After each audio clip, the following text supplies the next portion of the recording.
क्या सोच रही हो? सोच रही हूँ नीलकंठ वर्णी कितने महान व्यक्ति हैं, सरल जीवन और उच्च विचार।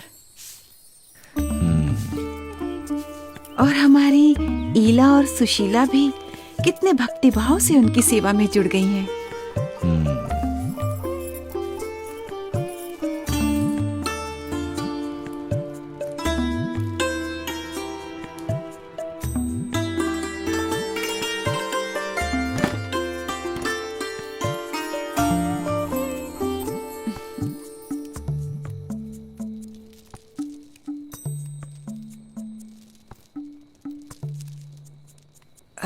नीलकंठ वर्णी, कई दिनों से आप हमारे साथ हमारे स्वजन की तरह ही बस रहे हैं।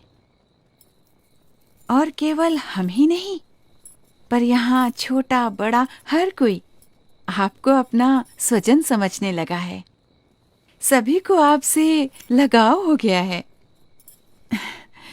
इतने दिनों से आपका जीवन निकट से देखकर हमें प्रतीति है कि आप कोई असाधारण दैवी तत्व हैं, साक्षात परमात्मा हैं। ये सब देखकर मेरे मन में एक विचार आ रहा है कि यदि आप हमेशा के लिए हमारे स्वजन बनकर रह जाएं, तो कितना अच्छा होगा।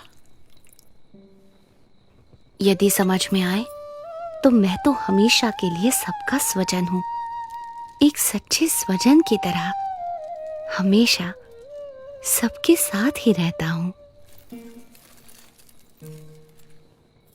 अब हमारी अपेक्षा है कि हम ये सब कुछ त्याग कर आपके चरणों में न्यौछावर करके मोक्ष के काम में ध्यान दें।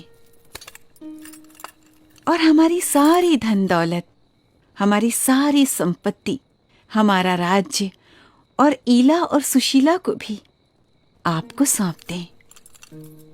हमारी पुत्रियों से ब्याह करके हमारा सब कुछ स्वीकार कर लीजिए नीलकंठ।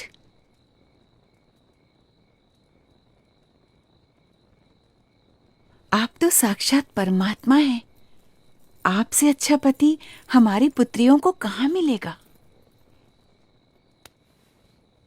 माते, जो सबका स्वजन है उसे केवल अपना बना लेना चाहती हैं। मैं आप सबको सारे बंधनों से मुक्त करना चाहता हूँ, और आप मुझे ही ये सब बंधनों में बांधना चाहती हैं। बेटा, अभी जवानी फूटी नहीं है, इसलिए ऐसी बातें कर रहे हो।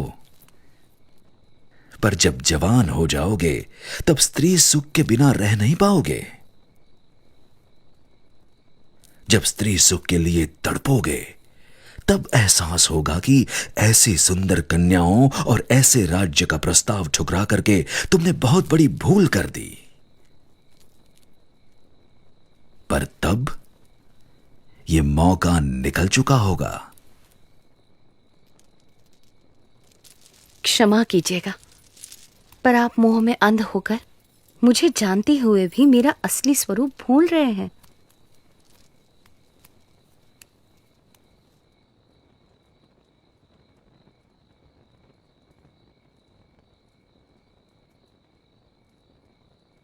यही तो माया का प्रभाव है कि जो परमात्मा की उपस्थिति में भी आपको परमात्मा का सुख लेने नहीं देता है, और ऊपर से साक्षात परमात्मा में भी माया का भाव लाकर रख देता है।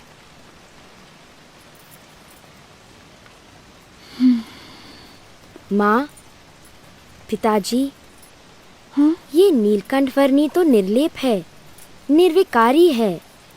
ये सब मोह माया से परम सुख के दाता स्वयं परमात्मा हैं। वे ऐसे क्षुल्लक लौकिक सुखों में क्यों बंधेंगे? हाँ माँ, मोह से मुक्त होकर और हमारी चिंता छोड़कर नीलकंठ वर्णी की महिमा को अंतर में दृढ़ रखो।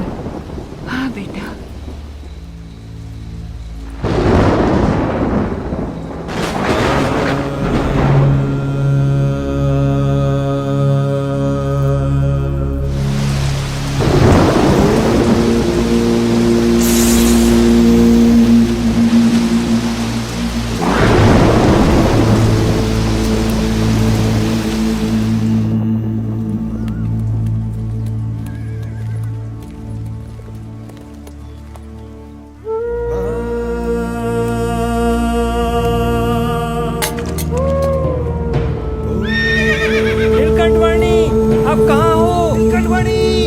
मणि